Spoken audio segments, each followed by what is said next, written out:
اروح مع حضراتكم بقى لحاجه انا اتكلمت فيها يا جماعه، والفيديو موجود على الصفحه من يوم 13/6 من الشهر اللي فات. نادي الزمالك دلوقتي حاليا في التحرك لرفع القيد. اللي انا بتكلم فيه ده بتكلم عن صفقه حسمها نادي الزمالك من شهر 6 اللي فات، من اول الشهر انا قلت عليها في فيديو موجود على الصفحه. ولكن الجديد دلوقتي الاول قبل ما نتكلم عن الصفقه، نادي الزمالك حاليا في الوقت الحالي النهارده بيتحرك لرفع ايقاف القيد ودفع فلوس خالد بوطيب، يعني ممدوح عباس ورجال اعمال من نادي الزمالك. الناس هتدفع الفلوس وهتخلص عشان الزمالك يقدر يحصل على الرخصه الافريقيه ويشارك في بطوله الكونفدراليه، وبالتالي يعمل صفقات. الزمالك بيعمل ايه دلوقتي يا جماعه؟ قبل ما اتكلم لكم عن نجم الاهلي اللي انا قلت ماضي للزمالك، نجم من النادي الاهلي ماضي لنادي الزمالك.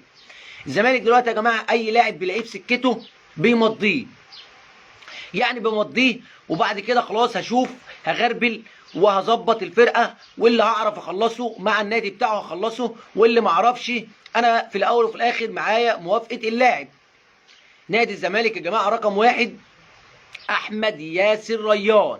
انا قلت احمد ياسر ريان نادي الزمالك مخلص معاه، ويبقى نادي سيراميكا ممضي اللاعب من يوم 13/6.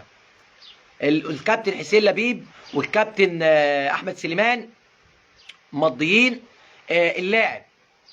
اللاعب مخلص في نادي الزمالك من يوم 13/6. انا قلت والفيديو موجود على الصفحه. احمد ياسر ريان من يوم 13/6 ماضي مع نادي الزمالك. نادي الزمالك دلوقتي يا جماعه اللاعب اللي بيلاقيه في سكته بيمضيه عشان يغربل الفرقه، واللي هعرف اخلصه مع النادي بتاعه هخلصه، واللي ما اعرفش خلاص. بس في الاول وفي الاخر يبقى معايا موافقه اللاعب.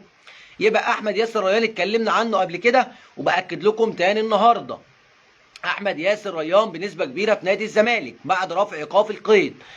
تاني واحد برضو قلت عليه في نفس الفيديو وهو جوناثان لاعب فيوتشر.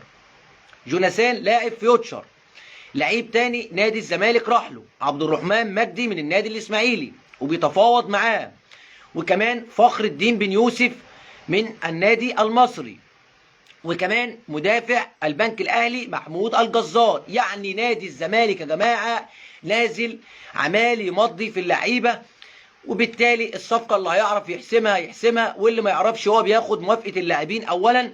ولكن احمد ياسر ريان اول لاعب ماضي في نادي الزمالك. الزمالك خلاص بيتحرك لرفع القيد وهيعمل ابرام صفقات عاليه.